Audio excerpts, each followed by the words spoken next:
This is the Take the Throne Fantasy Football Podcast, where championships are built and fantasy kings are crowned. Hosted by Al King, Gabe Hernandez, Ray Fletcher. With producer Mike Four, we break down everything you need to dominate your league. Rankings, strategy, bold predictions, and the takes that will help you win your championship. If you're tired of finishing in the middle of the pack, it's time to step up. Because in fantasy football, you don't watch the throne, you take it. What's up, guys? Gabe Hernandez here with Take the Throne Fantasy Football Podcast, and we're going to start a series here, DCDD, Depth Chart Deep Dive. We're going to look at team by team in divisions, go through everyone, the quarterback, running back, wide receivers, tight ends, any position battles going forward, who to avoid, who to target. Let's have some fun with it. Let's go. On today's DCDD Depth Chart Deep Dive, we're looking at the Titans now. And I'm going to be honest, guys, I've been looking at this team here. This is probably one of my sleeper fantasy teams to kind of go get some guys and possibly see what they do that could be stars. And I'm going to explain why here in a minute. Cam Ward, number one pick. I have him as my QB 21. I think I'm going to try to find a way to move him up in my rankings, though, and closer to possibly being drafted as a backup. I really like his potential. I think he's a good quarterback. Last year was a mess in Tennessee. You know, I heard some scrutiny and even people talking about they should redraft a quarterback this year or even next year. Give Cam Ward a chance. This guy's a winner. He's a baller. He can provide a good leadership for this team and take this team possibly to the promised land. Not this year. I'm not saying this year.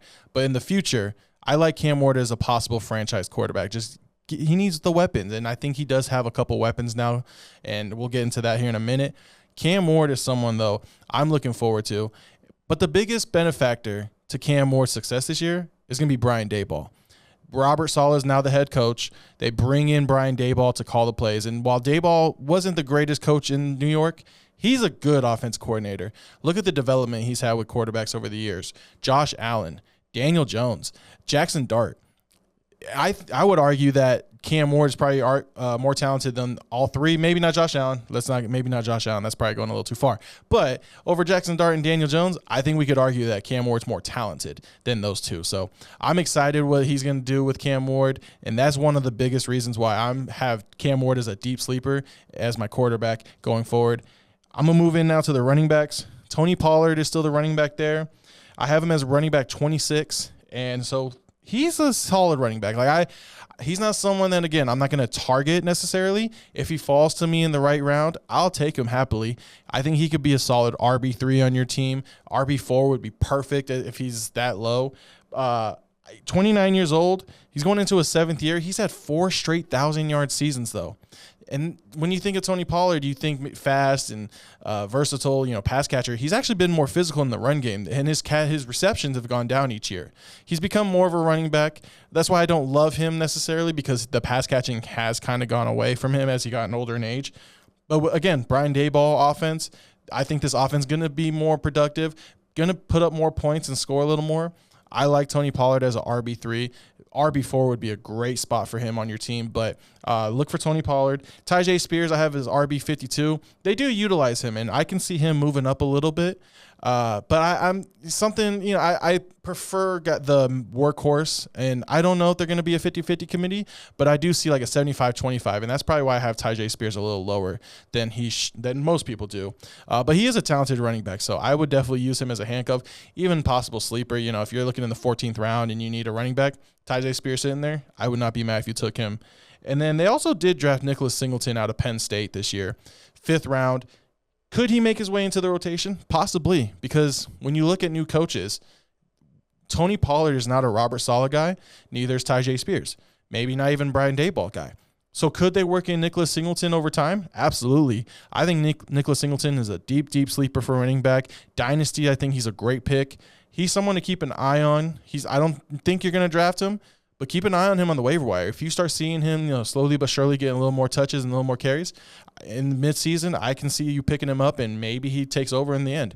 So keep an eye on him. That's someone that I would not mind stashing on your bench all year. Going to receivers now. Carnell Tate is my wide receiver 34 on this team. I'm a Carnell Tate fan. He was, to me, my number one fantasy wide receiver this year. just going to instantly be the number one wide receiver in my eyes for the Tennessee Titans. I know they still have Calvin Ridley, but Carnell Tate is someone that I love. I think he's going to be a good deep threat, and they can build a rapport with Cam Ward, and I think he's going to be really involved in this offense. I can see him going for 70 catches, 1,100 yards, and 7 touchdowns. That's a pretty good rookie year. Wan'Dale Robinson, I have as my wide receiver 50. This is someone also who I kind of like as a deep sleeper. He came over. His whole career he's played with Brian Daboll. Brian Daboll drafted him his rookie year in New York. He played with them there 3 years. He's now coming over to Tennessee from New York. He has gotten better again every single year, and he is just someone that is utilized in the slot. A great PPR guy. He's not going to get many touchdowns for you, but he's a guy that can put up points for you. Why? If you just put him on your bench, look for him in like the 12th or 13th round. I would love Wan'Dale Robinson on my team this year. And then Calvin Ridley's still there. I have him as wide receiver 59. I just don't know. I can't put my finger on it. They draft Carnell Tate. They bring over Wan'Dale Robinson. Again, I mentioned like with the running backs, though Calvin Ridley is not a Robert Saleh guy, not a Brian Daboll guy. Does he kind of phase out of this offense? We'll see and we'll find out. So I don't love him this year. I know he is talented, but I think we're kind of seeing the days of Calvin Ridley gone, unfortunately. And then just an honorable mention, Gunnar Helm. I don't have him ranked as my tight ends, but he is the starting tight end. Keep an eye on him. He's someone to keep on the waiver wire, and if he starts going off, pick him up. Tight ends are hard to find. There's not a lot of good ones. He does have potential. He did have a couple decent games last year, so keep an eye on Gunnar Helm going forward. And that was the Tennessee Titans, DCDD. If you're rocking with the Take the Throne Fantasy Football Show every week, here's the best way to help us keep this thing growing. Head over to thronefantasyfootball.com/listen and click the support button. Not only does it help support the show, but you'll also unlock subscriber-only content like our weekly fantasy football newsletter, bonus insights, and more exclusive extras throughout the season. We're building a real fantasy football community here, and we'd love to have you be part of it. Visit thronefantasyfootball.com/listen and hit support today.